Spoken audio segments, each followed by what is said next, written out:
శ్రీ వెంకటేశ్వర లీలలు రాజ్యమునక యుద్ధము శ్రీనివాసుడు రాజీ కుదుర్చుట. ఆకాశరాజు మరణంతో తొండమానునకు వసుధాముడికి రాజ్యం గురించి కలహం ఏర్పడింది.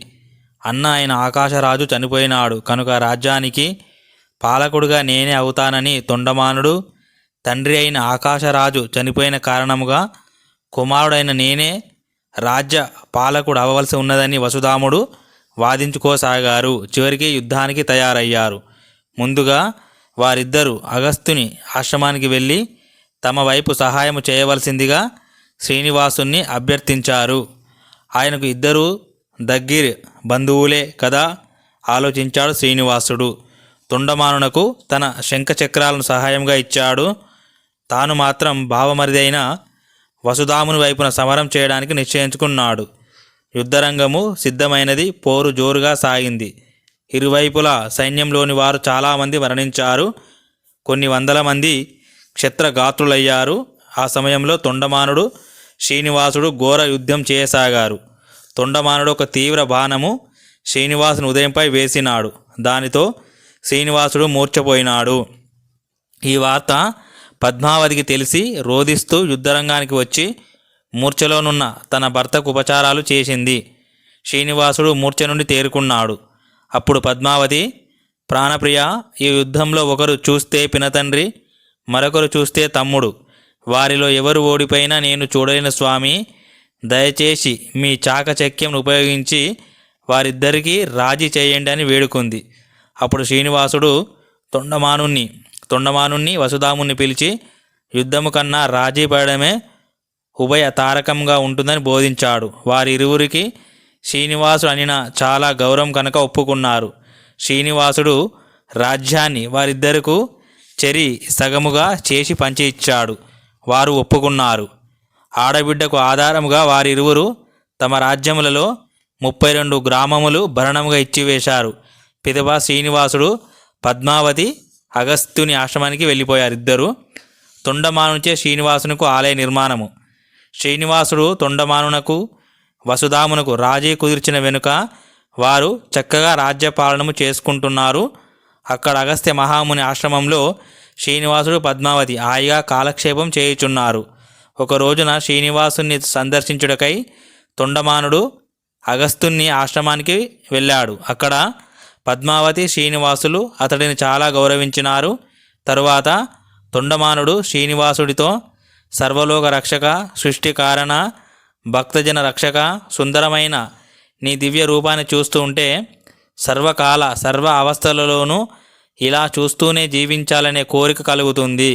నాకు దేనిపైన ఆశ లేదు, కానీ నీ పాదసేవపైనే ఆశ ఉంది. ఈ దీనుడైన భక్తునిపై కరుణాదృష్టి ఎప్పుడు చూపుతూ ఉండండి అన్నాడు.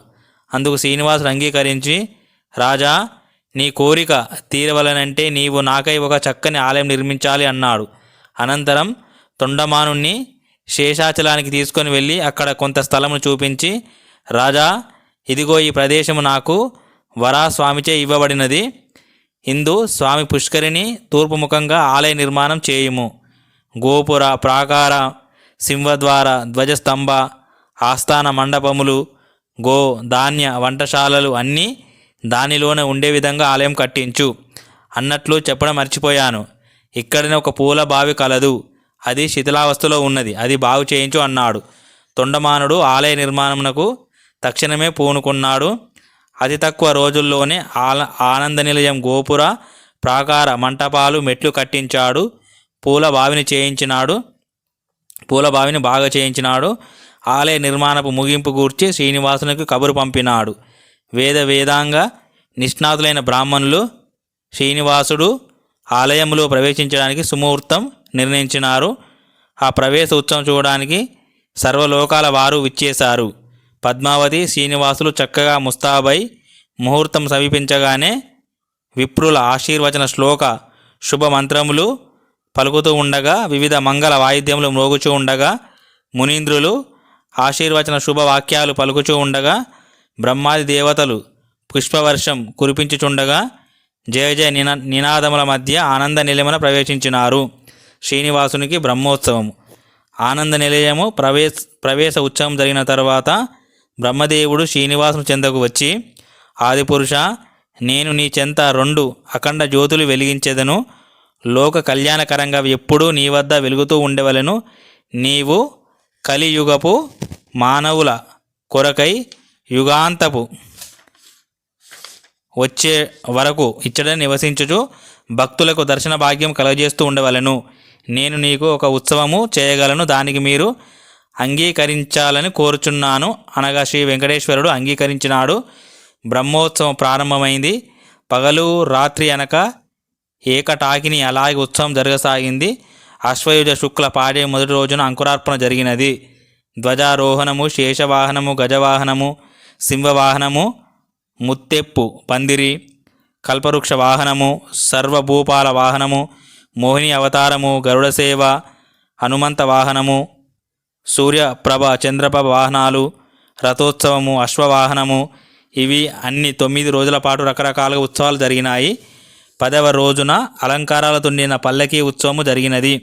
ఆనాడే స్వామి పుష్కరిణీ తీర్థంలో అవభృత స్నానం కూడా జరిగినది. వేల కొలది భక్తులు ఈ ఉత్సవాలకు హాజరైనారు.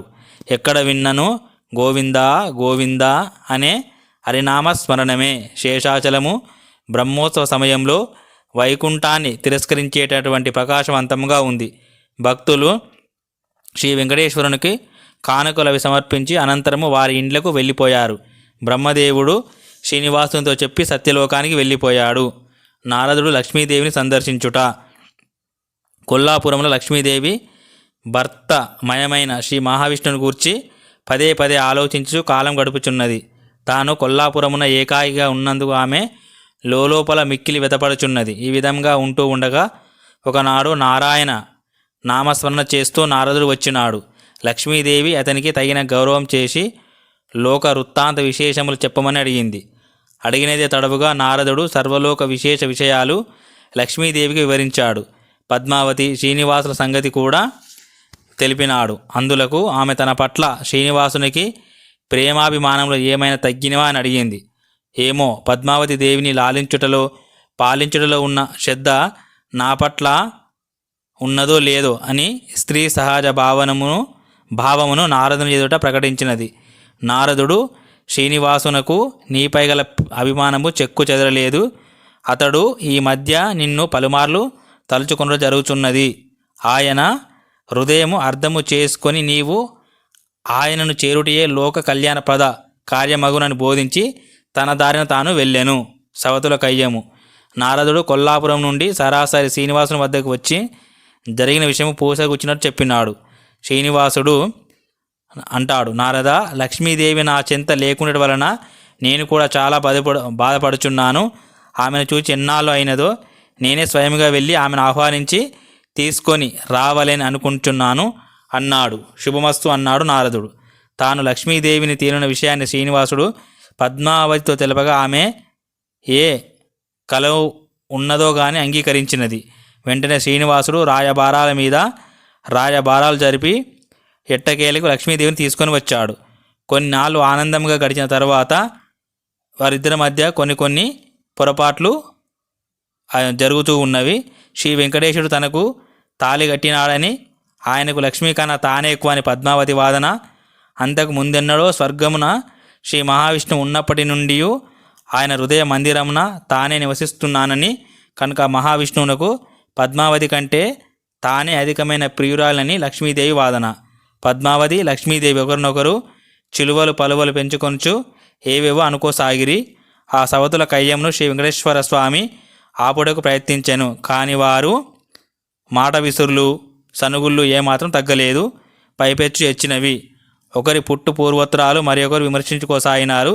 ఇక పరిస్థితి శృతిమించి రాగానే శ్రీనివాసుడు ఏకాంతంలో పద్మావతి పూర్వచరిత్ర అయిన వేదవతి కథను లక్ష్మీదేవికి చెప్పడం ప్రారంభించాడు. ఓం శాంతి శాంతి శాంతి. హరి ఓం తత్సత్. సర్వం శ్రీరామకృష్ణార్పణమస్తు.